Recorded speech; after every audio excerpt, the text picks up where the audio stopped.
Hello everyone, it's me, Alison here, the founder of the Vlog Academy, and I am here with a quick chat where I will be interviewing industry experts on different topics, very current topics and important topics around business and online marketing. And today I am here with Suzanne Dibble. Hello Suzanne, how are you? Hello, my friend. How are you? I'm very pleased to be here. And you know, really counting down the days until we can go on our next business vacation.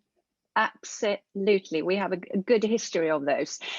So I can't wait. I think we're all looking forward to just go somewhere, anywhere, don't we? Exactly. Yeah, but going more into your professional details, apart from being a very good friend, you're also a client of mine actually for many years, but you are a lawyer and you're the founder of the Small Business Legal Academy. You used to be the legal advisor of Richard Branson, and you are now here to support businesses. I mean, you do a lot of support for large businesses as well, but through your Small Business Legal Academy, it's really focused on smaller businesses, entrepreneurs, and also online course creators. Is that right? Do you want to add anything to that introduction? No, that's exactly it. So I worked in the world's largest law firm doing multi-million, billion-pound mergers and acquisitions. And although it was very exciting to do those kind of deals, I always felt very strongly that no business should be priced out of quality legal services. So when I set up my own business 10 years ago, I knew that I wanted to help small business owners. And particularly when I started up back then, I wanted to help women like me, women who had left corporate to set up their own businesses in order to work flexibly around their family. So that's who I started helping initially. And then that has obviously broadened out to small online. So I focus on online businesses because obviously I run one. And I think that's what sets me apart from other lawyers, is that most lawyers have never run their own small online business in the way that I have. So I really understand all of the issues and put the law in the context of a small online business. Which is brilliant. And I think that a lot of people who are not used to dealing with legal issues, it's very scary. It's a very scary part of your business, isn't it? It can be. And what I'm all about is encouraging small businesses to be more proactive about putting legal protections into place, because it's very tempting, when you're starting a small business, there's so many areas that you need to focus on. And obviously the thing that seems to be most important to the majority of small businesses naturally is getting the sales in through the door. So often legals is quite far down the bottom of the pile. But unfortunately, the problem is that if you neglect the legals, you just don't know when that problem is going to occur. And I see it from the other side of the fence. I've had hundreds and hundreds, if not thousands by now, business owners come to me when that problem has happened. And I'll say to them, well, did you have this contract in place, or did you have that disclaimer, or did you have this? And they'll say no. And it frustrates me greatly, because that one-page contract, sometimes it's only a small clause in a contract. If they'd have had that, they wouldn't be in the awful predicament that they were in now. So that's why I'm so passionate about educating and empowering small business owners to put legal protections in place up front before problems happen. And it's, when you know how, exceptionally easy to do. And that's really what I've devoted myself to doing with the Small Business Legal Academy, is educating. So there is a course that guides small businesses on the types of legal issues that are likely to affect their business. And then we direct small businesses to the resources they need to put in place. So all of the template documents, checklists that go alongside those documents, video trainings, case studies, etc. So we give them all of the resources that we believe will be helpful for them to be proactive. And also, indeed, if they have a problem, we also have lots of guidance around that too. But our main aim is to encourage people to be proactive so that the problem doesn't arise in the first place. Because, the statistics are quite grim, actually, and I don't think people realize this, in that 56% of small business owners will experience a significant legal problem in any 1 year. And when I say significant legal problem, that's they've averaged it out. There was a legal services board survey done on this, and the average cost to a small business owner of a legal problem was over £6,000. So when you think you've got a 56% chance per year of that happening to you, it's so important to put this in place. And if you haven't had a legal problem yet, then I'd say you've been very lucky. Yeah, that is a high percentage, isn't it? So what are the most common pitfalls when you start up a business? What's the most likely thing to go wrong first for most people, would you say? Well, I mean, it really starts as early as even deciding on the name of your business or the name of your course or the name of an event that you're running, because many people don't realise the checks that you need to do in order to make sure that you're not infringing somebody else's name or trademark, for example. So in the Legal Academy, obviously, we have a video about that. We have a checklist of all the things that you need to think about. And, you know, I have had many clients come to me and say, you know, I've received this cease and desist letter from so-and-so. They're saying I can't use my name for my future event, or I've got to rebrand. And obviously a rebrand can be, you know, very, very expensive. So it starts even that early of choosing your name. And then the first thing or the first legal document that I would always encourage small business owners to put in place is your terms of business, because that is the basis on which you're going to do business with each and every client or customer going forwards. And it's the document that contains your most fundamental protections. So it does things like limit your liability. And you need to ensure that bit's properly drafted, because if it's not, the whole clause will be void. So make sure it's professionally drafted. But if you don't try and limit your liability in some way, then you have limitless liability. It's that simple. And if you're a sole trader, then obviously that's even more important, because you've not got the corporate vehicle, a limited company, to offer you protection there. So, you know, it could be the case if you're a sole trader and you haven't limited your liability in your terms of business, somebody could bring a claim against you, there could be a judgment, and literally you could have bailiffs on your doorstep coming to take away your car in order to satisfy that judgment in the worst case scenario.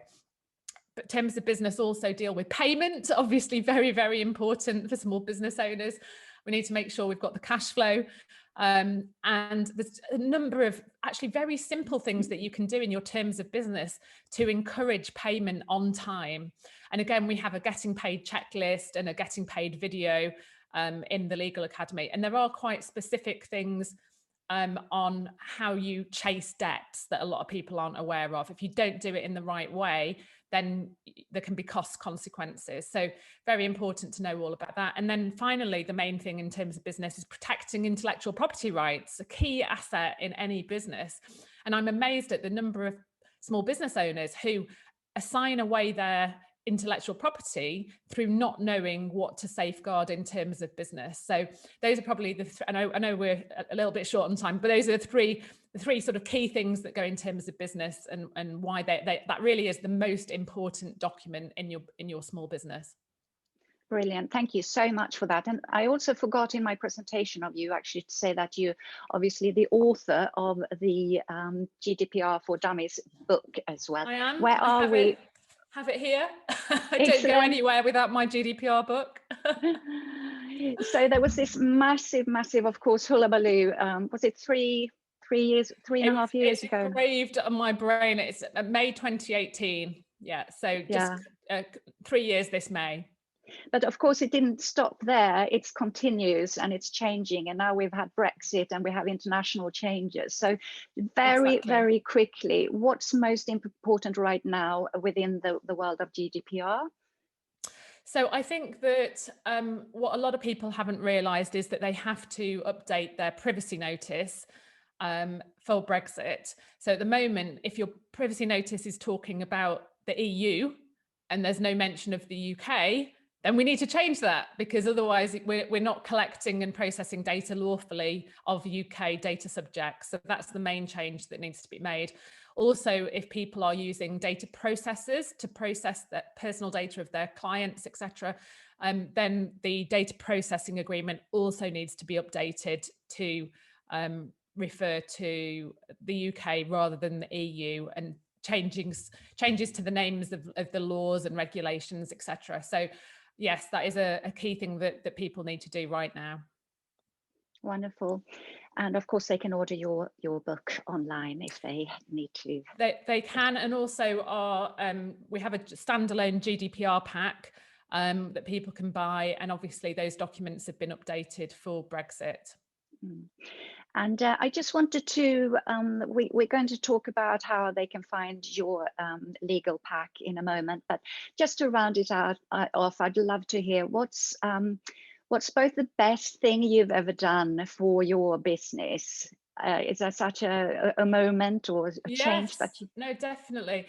So I remember very clearly, actually, a decision that I made back in 2012. Well, actually, probably in its earliest iteration, actually, 2011. So quite soon after I'd started, so I set up my own legal practice in early 2010, January 2010.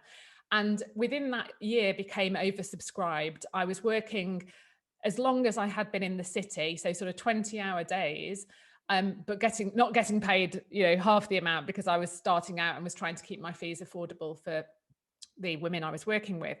And so I thought, okay, well, this is unsustainable.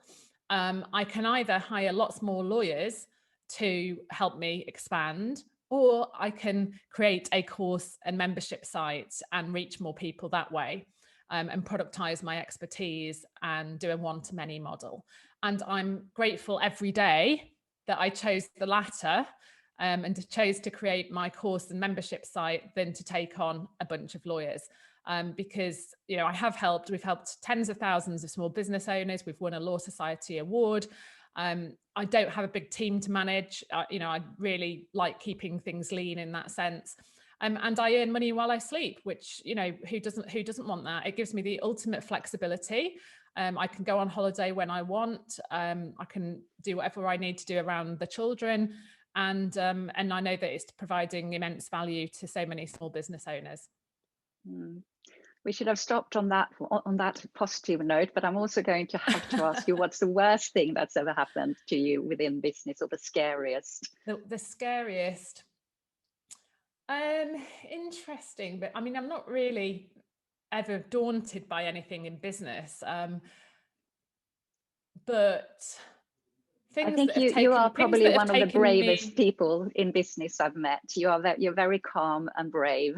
Yeah, I do love the challenge, but I think in terms of things taking me outside of my comfort zone and being hard, certainly writing the book was one of the hardest things I've ever done. Actually having the discipline. I mean, it's 430 pages. It's lengthy.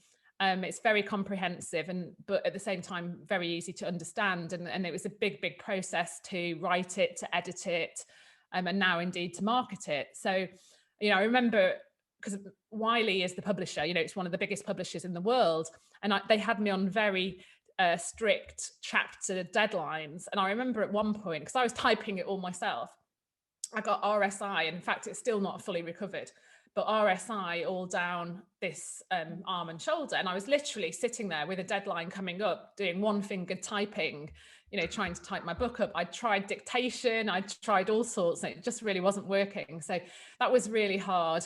I remember it was our wedding anniversary. We were in Spain. The kids and Gordon and my husband were on the beach, and I was in the room writing, the final bit of that chapter for that deadline. So that was really hard. But I'm really pleased I did it. I know the book's helped so many people, and it's just an achievement to have done it, which is great. And then the other thing that pushes me slightly out of my comfort zone, although I do love it, is my speaking on big stages. So I know you accompanied me to San Diego to talk at the Traffic and Conversion conference there, and yes, I really enjoyed that experience, but it pushed me out of my comfort zone slightly. So yeah, they're probably the scariest and hardest moments in my business. Yeah, and I remember in San Diego, you actually had to go off and write on your book while we were there, even though you were preparing a talk. And how many people were at the conference? Like 6,000 people or something? I think 8,000 at that one. Yeah, so well done for finishing. Anyone who finishes a book is worth an applaud, so that's fantastic. And it's such a well-known brand as well. Even just seeing the book, everyone knows instantly what it is. That is so helpful, Suzanne. Thank you so much for sharing that. And then at the moment, actually today, you have an offer for your legal templates, don't you? Do you want to introduce us to that? I do. Yes, it's Valentine's Day is coming up, and I generally only do two offers a year. One is my epic Black Friday sale, and I do, you know, I'm a romantic, so I do like celebrating Valentine's Day. So I do a Valentine's Day offer, like an exclusive offer on Valentine's Day as well. And so for just £197, there are 32 of my most popular legal document templates that we're making available, which is a significant reduction on the price that you would normally be able to get hold of them. And that includes, I'm just going to read this because there's quite a lot, website compliance documents, terms of business, which obviously is, you know, the key document I was talking about earlier, all your templates around getting paid, so letters chasing debts, letters before action, things like that.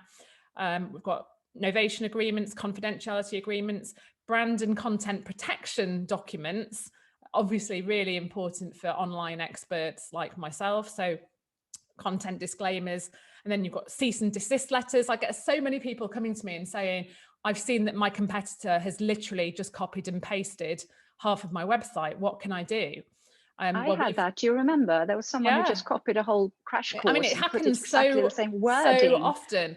And the things that we should be doing, and what we have templates for, obviously, is to put a full copyright notice on our website and on our work, which gives people a warning and shows that you're going to take any infringement seriously. But then the most important thing is a cease and desist letter that you fire over, and 9 times out of 10 that will work, and you won't even need to get lawyers involved. And we've got all of those templates in there.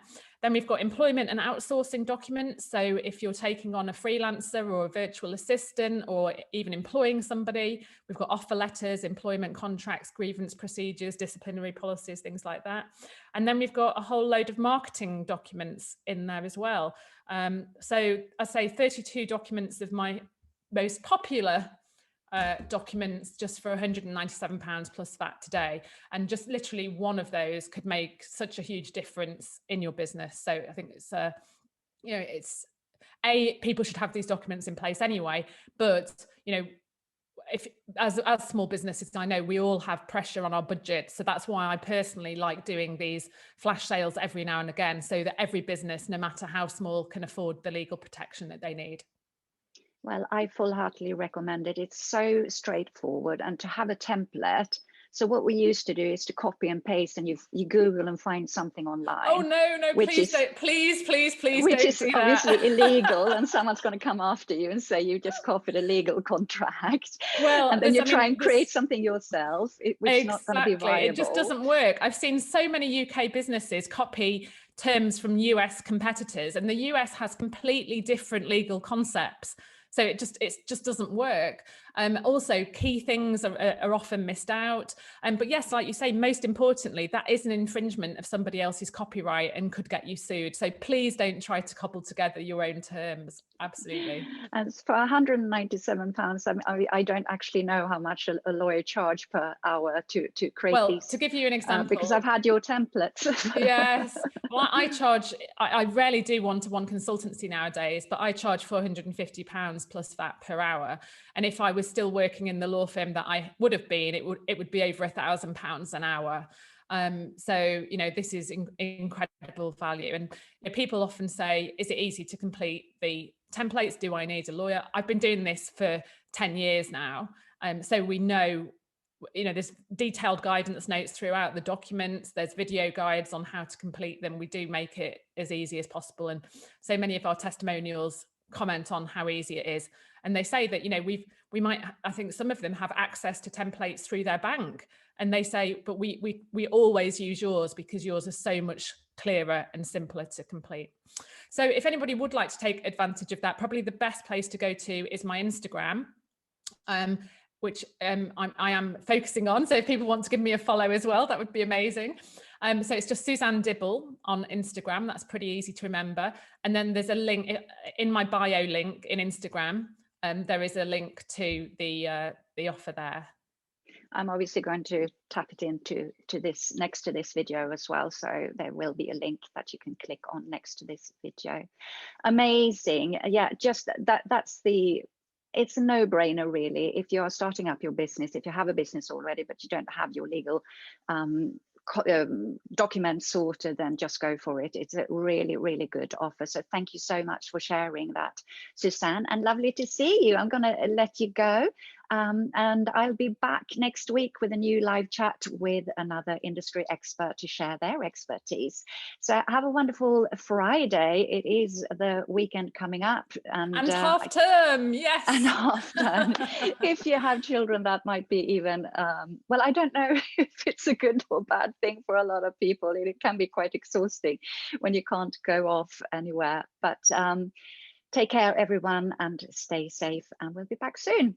Thank Bye-bye. you. Thanks. Bye.